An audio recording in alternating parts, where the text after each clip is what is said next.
Și când rezolv eu, când ies, mă uit la mașină, văd ceva ciudat, ceva aruncat pe bordul mașinii, acolo zic ce este, când mă uit, nu mai aveam numere la mașini. Îmi luase numerele.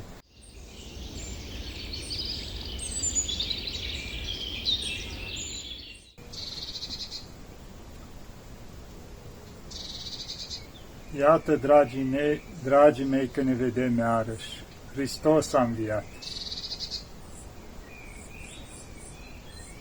Am așezat într-un loc care mi-e drag. Nu știu, de câte am observat eu, s-ar putea să mă vedeți pe mine un pic mai întunecat aici, că cumva am lumina în spatele meu și de asta, dar nu contează până prea mult asta, m-ați toți văzut mai clar în alte filmări. Uitați aici, am plin de trandafiri. Iar mai în spate, dacă o să reușiți să vedeți puțin, e smochinul care e încărcat de smochine. Încă nu sunt coapte, dar așa. Și puțin mai încolo cireșul. Aici am o, după cum v-am zis și data trecută, că întâi am făcut o mică căsuță unde o sta primii 4 muncitori care am avut. Ei, căsuța asta după aia mi-am transformat în chilia mea, cum se spune așa, exact cum am avut și la Sfântul Artemii, cum ziceam eu, un bordei, de fapt e o căsuță așa.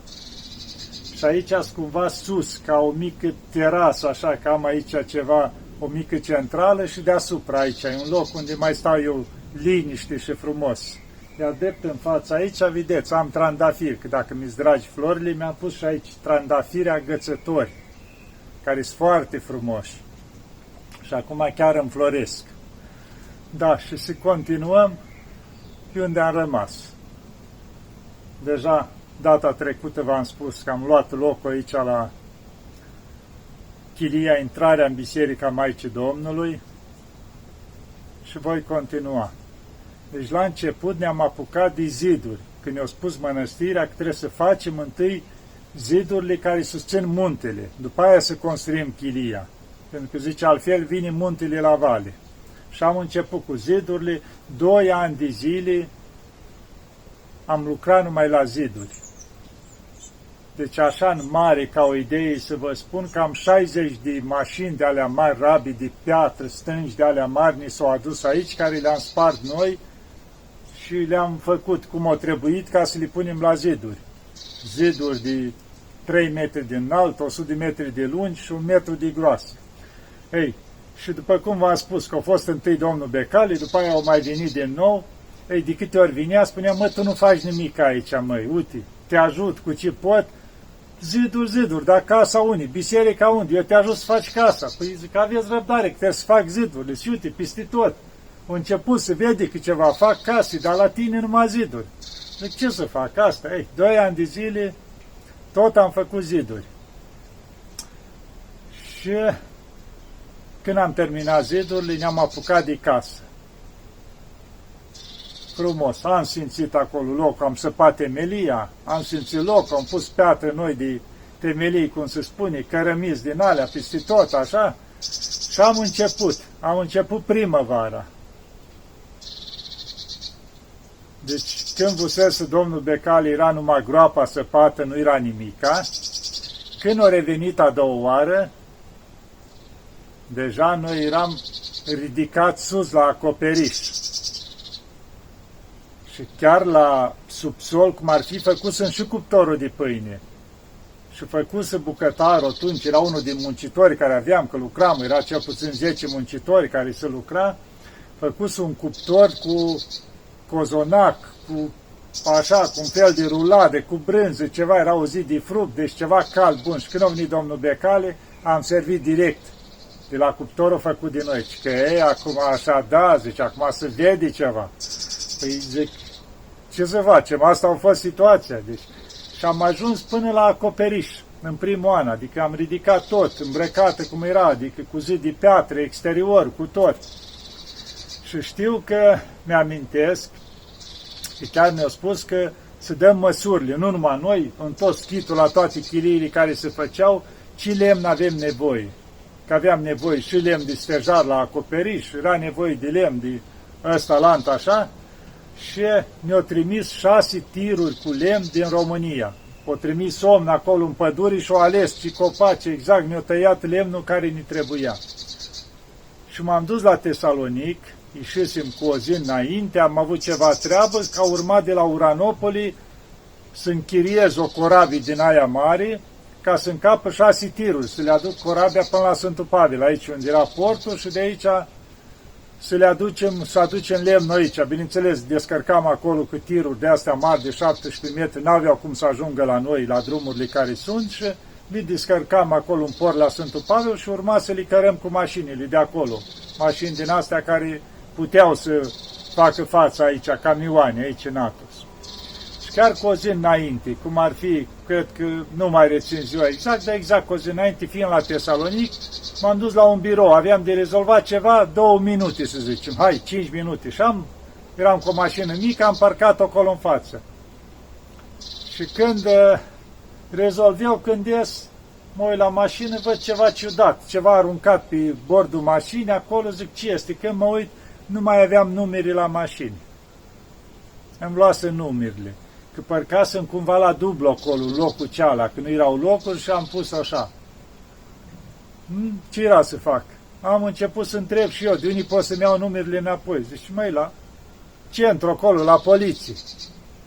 Și chiar găsisem un polițai prin dreptul gării, că m-am dus și eu căutam.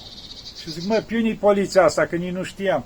Zice, eu sunt transferat abia acum aici pentru o perioadă, vin din alt oraș, dar zice, hai că te duc eu acolo, să întrebăm, să vedem. Era un polițist tare de treabă, așa. Și am plecat cu el pe jos, era vreo jumătate de kilometru, până unde era centru acolo, ne-am dus acolo și la intrare a întrebat el. Zice, măi, uite, lui părintele, eu luat numele la mașină. Zice, se poate să vorbească, zice, numai cu aprobarea șefului, zice, poate să-i le dea. Dacă nu, zice, trebuie să aștepte, nu știu cât era, vreo 3 săptămâni și plăteai vreo 200 de euro treaba asta. Și zice, dar unde-i șeful? Zice, lipsește, nu e aici.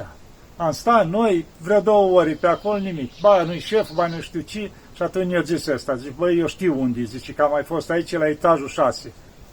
Hai să, pe lângă ăștia, când nu s-a atenți, urcăm direct la biroul lui, să vedem chiar nu este.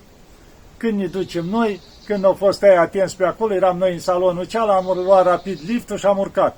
Ne-am dus la etajul 6 și am intrat direct în birou. Șeful, liniștit la birou, își bea cafeaua. Și a început să râde când ne-a văzut. Deci știa din noi, dar omul era relaxat. Vrea să vadă câtă răbdare facem, sau știu eu. Și bineînțeles, i-am explicat care e situația.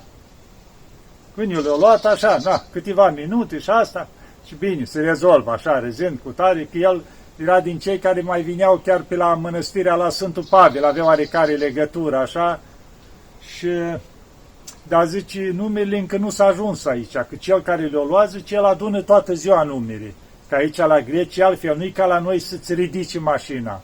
Dacă ai parcat ilegal sau ceva, îți iau numerele. Ți le desfac de acolo, le iau în traistă și adună numere, sute de numere. Și după aia te costă mai mult să le iei înapoi decât cum e la noi parcarea, cât ți-o duci univa și plătești să o ridici. Și zice, uite, o suna chiar acolo, zice, să-i dai părintelui numerele, dar cei de acolo care le primeau, zice, când vine, cel care urma să vie abia după amiază, să le aducă toate. Și între timp a închis acolo poliția, plecase toți, s-au împlinit ora și mai așa după amiază a venit și cel cu numele. Le-au căutat care sale mele frumos, am semnat acolo și le-am luat înapoi numerele. Deci mi le-au dat, a fost, cum se zice, de treabă așa, dar a trebuit un pic de răbdare pe acolo. Mie îmi trebuia, pentru că a doua zi dimineață, la ora 5, eu trebuia să urc mașinile pe corabii, 6 tiruri.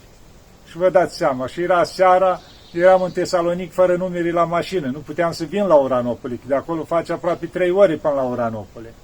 Și în felul ăsta, când am rezolvat totul, m-am urcat în mașină, am venit la Uranopole. Am început noi de pe la 5 plecat, deci undeva de pe la 3, încărcatul tirurilor, pe corabii, tot, și la 5 am plecat cu ele. Știu că atunci cel care răspundea, se ocupa pe corabii, cu toată organizarea corebii, așa, era un om foarte de treabă. Și cred că 3 ore cât am făcut noi corabia de acolo, că era tocmai de la Tripiti până la Sfântul Pavel cu tirurile, am stat de vorbă continuu cu el. Deci un om sufletist, așa am vorbit cu el, că știu că la un moment dat plângea ca un copil, așa, îi povestea-ne diferite lucruri din Atos, așa, deci am ajuns, ne-am prietenit foarte mult și chiar după atâția ani de atunci, când ne întâlnim așa, ca doi prieteni buni, cum să zice, cu drag, așa, întotdeauna, au mai venit și el odată după aia când a putut pe aici, deci un om foarte sufletist, mi-a plăcut de el, așa, și v-am zis, a rămas așa o legătură sufletească. Da, și așa am adus lemnul încoace, donat tot de domnul Becali, pentru tot schitul care se construia, 6 tiruri de alea mari. Cu lemnul ăla, tot ce ne trebuie și nouă la acoperiș, pentru că aici acoperișurile se acoperă cu piatră. Asta e legea Atosului și asta înseamnă că trebuie bârnii groase de stejar și deasupra dulap de 4 de stejar ca să reziste la greutatea pietrii. Da, și în felul ăsta am reușit să aducem lemnul. După aceea, cine a mai trimis domnul Becali? Un tir de teracotă. Să facem sobe de teracotă pentru toate locașurile din Atos. Că o trimis mult, nu știu pentru câte sobe. Că și noi în fiecare cameră am făcut sobe de teracotă. Chiar de-am pus calorifere, dar am făcut câte o sobiță de teracotă să fie acolo. Pentru timpurile când nu mai merge, nu mai putea face față caloriferele, ceva, zic să existe câte o sobă. Tot de la el, deci, trimisă. După aceea, ce s-a gândit el? Că dacă tot venind pe aici, vinea, se ducea, au văzut ce înseamnă aici, când avem un mijloc de transport, zice, măi, luați ceva, ori un tractor de ăsta mare cu toate condițiile pe el, sau zice un camion ceva. Atunci am vorbit la mănăstire, careva din părinți s-au dus și au zis mănăstirea, măi, nu vă dăm voie camion, acolo că sunt camioane, aici aveau alți angajați care aveau, zice, luați-vă un tractor de ăsta mare cu tot ce ține pe el, cu cupă în față, cu disăpat, cu remorcă, cu toate astea. Și să-l aveți așa printre părința schitului. Bineînțeles, s-au dus părinții care era de la alte chilii, pe la Tesalonic, au căutat, au găsit un tractor cu bota, cu toate condițiile, adică tot ce exista pe el, dacă rețin bine, 100-120.000 de euro. Costa toată istoria asta, tractorul ăsta complet cu tot. Și bineînțeles, se gândise ei, avea unul din ei, era șofer bun, se gândise ei tot, măi, gata, mergem la domnul Becali să ne dea banii să-l luăm. Și se duc ei la el, îi explică situația, unii au aprobat mănăstirea, am găsit, uite așa, se uită așa la ei, domnul Becali, și cu o singură condiție îl dau, dacă o să îngrijească Părinte Pimen de el. Și mă trezesc cu părinții care ei deja erau hotărâți că se ocupă de tractor, că vin la mine. Zice, auzi, uite ce a zis domnul Becali, te ocupi de el? Că atunci ne dă banii să luăm. Zic, măi, dacă așa o zic, zic, uite, am unul din părinți, să pricepi, îi șofer, mai știi și la tractoare, zic, sigur că da. Și atunci o dat ok domnul Becali, o trimis banii și s-a luat tractorul și ne-am trezit cu tractorul în curte, cum se zice. Pe noi nici nu ne interesa, noi ne vedeam de treabă. Și de atunci îl folosim și noi și mai ajutăm și pe alții cu el. Deci da, după cum vedeți, ne-a ajutat foarte mult domnul Becali. E titorul principal la chilia noastră, să spunem. Adică ne-a ajutat destul de mult. Adică cam din tot ce s-a făcut aici, jumătate a fost de la domnul Becali. Restul, pe parcurs, o să vă mai povestesc. Au mai ajutat la măsură mai mică, au mai ajutat și alții. Da, că după aia domnul Becali, na, perioada lui, a început și el greutăți, știți prin ce a trecut și el mai așa, și nu a mai putut să ajute atât de mult. Și noi am mers înainte cu construcția. Am ajuns, am pus acoperișul din bârne, carton asfaltat deasupra ca să, așa cum se zice, să fie pus la punct să nu ploaie și continuam cu toate celelalte. O să mă opresc cam atâta aici, așa.